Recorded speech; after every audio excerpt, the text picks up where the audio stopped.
Students, welcome to the program.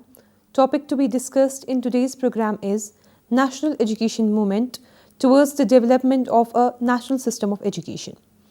Objectives set for today's program are: first, to get acquainted with the concept of national education movement and national system of education. Second, to know about the silent features of national education movement. Third, to get an insight in the different phases of national education movement. Fourth, to become familiar with the achievements of national education movement. And fifth, to get acquainted with the features of national system of education. Students, before proceeding forward, let us develop an idea about national education movement and national system of education. National education movement represented multiple efforts for educational reconstruction on national lines and under national control to develop alternatives to the colonial education system during the Indian freedom struggle. National education movement is understood to be the blessing of 20th century as it originated in the early decades of that century. Its roots can be traced at the end of the 19th century when Indian Education Commission 1882 invited public opinions about education with their suggestions. Some indigenous schools were already started in Bengal, Bombay and Punjab to support Oriental learning, but the spirit of education was national in most of the institutions. National education movement led to the development of national system of education. National system of education is often defined from the perspective of formal education system. This includes institutionalized formal education from early childhood education, primary education, secondary education, tertiary education and university education. The informal and non-formal education subsets are often assumed to be part of the formal education, and if not ignored altogether, they are given little attention. However, it is important the national education system should be wholly inclusive of all the subsets of the education system, that is formal, informal and non-formal education. Students, now let us have a look on the salient features of national education movement. First, national spirit in education. The national education movement was started by the Indians as a revolt against the British policy of education. Its aim was to inculcate national spirit through educational institutions, which was part of national freedom movement. Second was impetus to Indian language, culture and way of life. The institutions started by the national education movement were strict to adopt Indian language for the purpose of study and medium of instruction. In respect of medium of instruction, there were many difficulties, especially about teaching staff and availability of proper books in Indian language. Most of the members of teaching staff had completed their education through English medium and English dominated schools, but many of them found their way out of patriotism. The schools and colleges they started insisted on the preservation of Indian culture and Indian way of life, but they had to face many difficulties to do so. Third was availability of poor funds. The institution under national education movement were either started by raising own funds or some institutions were working with inadequate grant and aid. They had always fear of making the amount of grant and aid less and less or complete removal of their grants. Fourth was no proper link in administration. Most of the indigenous schools and colleges were started in different parts of India on the call of their leaders. Though these schools had high ambitions, they were handicapped for want of proper guidance from their leaders. Each institution was working with its own working and proper link could not be established among these institutions as to how the national-wide policy be adopted. On administration side, there were vast differences in ideas about sacrifice. The teachers were ill paid and therefore competition in respect of standard of education was deteriorating day by day in comparison with government institutions. Fifth, the paucity of institutions. As a result of the call of non-cooperation movement by Mahatma Gandhi, Nagpur Conference insisted on the withdrawal of students from government schools and colleges. This was good enough, but the leaders either could not make further arrangements of studies, and whatever facilities of education were provided were highly inefficient, taking into consideration the large number of students. And sixth was lack of uniform growth of institutions. There was not only the paucity in the establishment of institutions, but in different states the institutions could not be flourished in the uniform quality and quantity. Bengal, Bombay, Madras, Bihar and Orissa had the privilege of good number of such institutions, but other parts of the country lagged behind.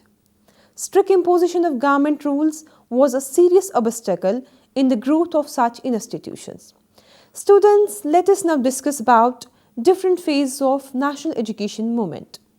Different phases of national education movement were: first phase was from 1906 to 1910. It coincided with the Swadeshi movement or boycott movement or Bengal partition movement. It was limited within the boundary of Bengal. Of course, it has its echoes outside Bengal, particularly in Maharashtra and Punjab, which were sympathetic to the cause of Bengal. It was related with the extremist movement in the politics. With the beginning of the 20th century, national movement became extreme in its character. Till the end of 19th century, it was liberal in character. Thus, a new turn in the character of national movement immensely affected the national education upsurge. Education upsurge was the result of political upsurge. It was the age of extremism, and extremist leaders like Lala Lajpat Rai, Bal Gangadhar Tilak and Bipin Chandra Pal dominated the political arena. In the first phase of the national education movement, there was no clear-cut objectives, no clarity of thought, absence of rationality was one of its peculiar characteristics. The first phase was dominated by emotion and sentiment. The first phase was associated with the establishment of the National Council of Education at Jabalpur and similar other national education institutions in the country. The birth of the National Council of Education was facilitated by the previous establishment of other education institutions in Bengal and outside. Gurukul Kangra was set up in Hardwar by Swami Siradananda in 1903. Dayananda Saraswati founded Arya Samaj and laid emphasis on Gurukul system of education. He established the Anglo-Vedic College at Lahore in 1886. First national school was set up at Rangpur on 9th November 1905 as a protest against repressive policy of the British government. The second phase of national education movement was from 1911 to 1922. The second phase of the movement was more extensive and widespread than the first phase, as it was not limited to the Bengal Presidency only. It coincided with the Hind Swaraj Khilafat and non-violent non-cooperation movement launched by Gandhiji. The whole of India included Bengal, Maharashtra, Punjab, Gujarat, Andhra and Bihar was practically involved in this phase of the movement. Hindus and Muslims both participated in this phase. The second phase of national education movement originated in Aligarh. Both the teachers and students jointly protested against the non-national curricula and international attitude of British government towards the Aligarh College. They set up Jamia Millia Islamia, which was national in character, in 1920. With the disappearance of emotion and sentiment of the first phase, reason and rationality appeared. People at large came to know the clear-cut objectives of national education. The second phase was more rational than the first one. It was more productive and fruitful than the first phase. Third phase was from 1930 to 1938. The third phase of national education movement coincided with the civil disobedience movement launched by Gandhiji in 1930. Though the physical existence of national education movement practically came to an end with the termination of the non-cooperation movement, yet it continued for some time more in the mental horizon of the people as it was related to revivalism. It continued during and after the civil disobedience movement. The third round of the movement was more theoretical and abstract than practical. No concrete or creative step was taken during this phase. Still, the third phase was characterized by educational schemes and plans. During this phase, Gandhiji enunciated his famous scheme of basic education. The third phase was characterized by consciousness in respect of technical and vocational education. This is evident in the Wood-Abbott report of 1937. Again, during this phase, the National Planning Committee chalked out a national plan for education in 1938. It was initiated by the National Congress as it came to power in 9 provinces under the new constitutional arrangement of 1935. The committee was presided over by Jawaharlal Nehru. The plan was, of course, not implemented due to the outbreak of the Second World War in 1939, but it undoubtedly influenced the later educational developments in India, particularly the CAB report on post-war education development in India, popularly known as Sargent Report 1944. The national education movement failed to be permanent. Many of the institutions set up during this movement gradually went into oblivion. Only a few existed by the test of time. Of these, the names of Jamia Millia Islamia, the Kangra Gurukul, the National Medical College, the Jabalpur Polytechnic, the Vishwa Bharati, Banaras Hindu University, Gujarat Vidyapat deserve special attention. These are now leading institutions of the country, thus the movement left its legacy behind it. Students, now let's have a look on some of the achievements of national education movement. First, national education movement had an impact on the development of primary education in the country. It paved the way for making primary education free, universal and compulsory. Mr. G.K. Gokhale introduced 2 bills on primary education in 1910 and 1911 in the Imperial Legislative Council.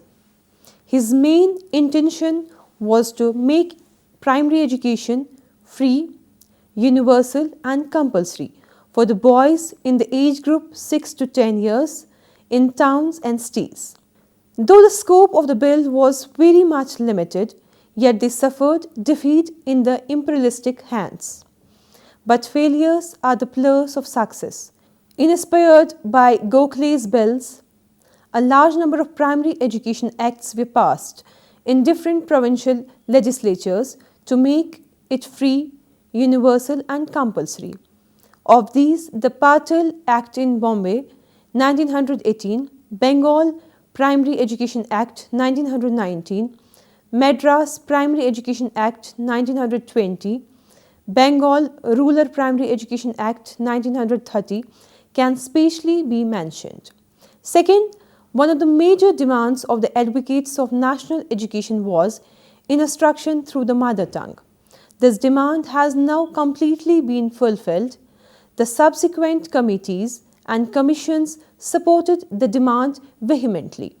Third, the national education movement laid stress on the development of a national language. The question of making Hindi as a national language originated in this period. Fourth, the scheme of basic education, the last precious gift of Gandhiji to the nation, is the product of national education movement. It gave new and practical orientation to education. Fifth, leaders of national education movement urgently felt the need of spreading education among women as precondition for national emancipation. It increased the percentage of literacy among women. Sixth, higher education also received new impetus in the hands of national leaders. It was the direct outcome of revival tendency of the movement. Seventh, national education movement led to the development of national consciousness, which in turn strengthened the national movement for liberation. Lastly, let us have a look at some of the features of national system of education. First, the concept of national system of education implies that up to a given level, all students, irrespective of caste, creed, location or sex, have access to education of a comparable quality. To achieve this, the government will initiate appropriately funded programs. Effective measures will be taken in the direction of common school system recommended in the 1968 policy. Second, the national system of education envisages a common educational structure. The 10 plus 2 plus 3 structure has now been accepted in all the parts of the country. Regarding the further breakup of the first 10 years, efforts will be made to move towards an elementary system comprising 5 years of primary education and 3 years of upper primary, followed by 2 years of high school. Third, the national system of education will be based on a national curricular framework, which contains a common core along with other components that are flexible. The common core will include the history of India's freedom movement, the constitutional obligations, and other content essential to nurture national identity. These elements will cut across subject areas and will be designed to promote values such as India's common cultural heritage, egalitarianism, democracy and secularism, equality of sex, protection of the environment, removal of social barriers, observance of the small family norms, and inculcation of the scientific temper. All educational programs will be carried on in strict conformity with secular values.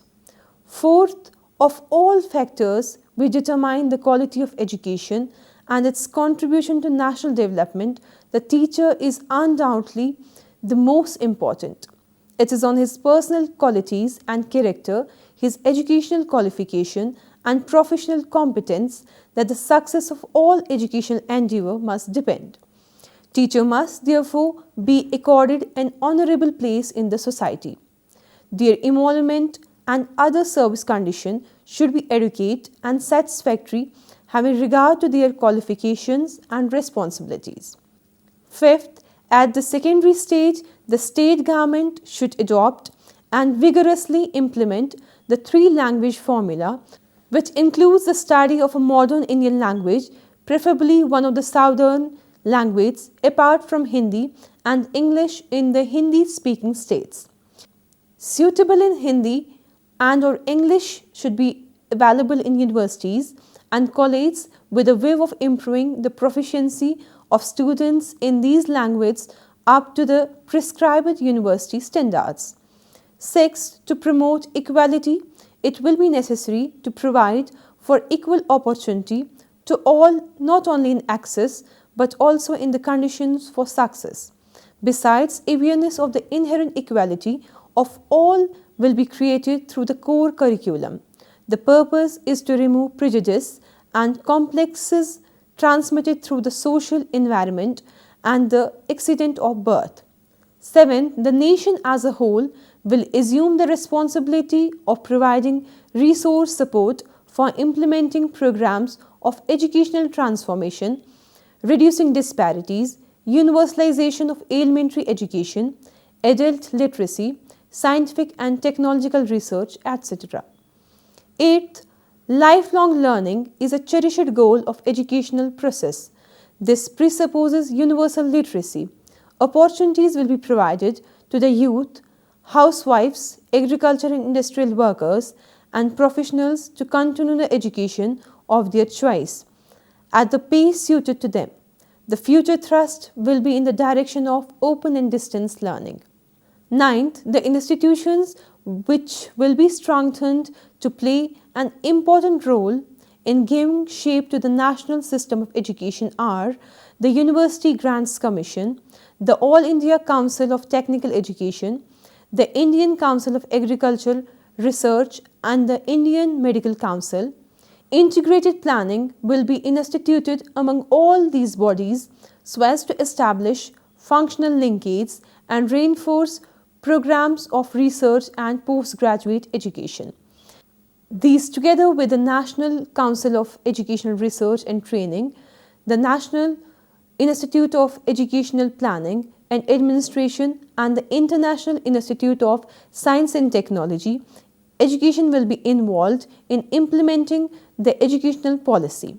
Thus, it can be concluded that national education movement promoted a sense of nationalism among the people of the country. National education movement worked for peace and understanding between nations, treating the whole world as one family. National education movement strengthened this worldview and motivated the younger generation for international cooperation and peaceful coexistence. Students, this was all about national education movement towards the development of national system of education. Hope you have got sufficient information regarding it. Thanks for watching.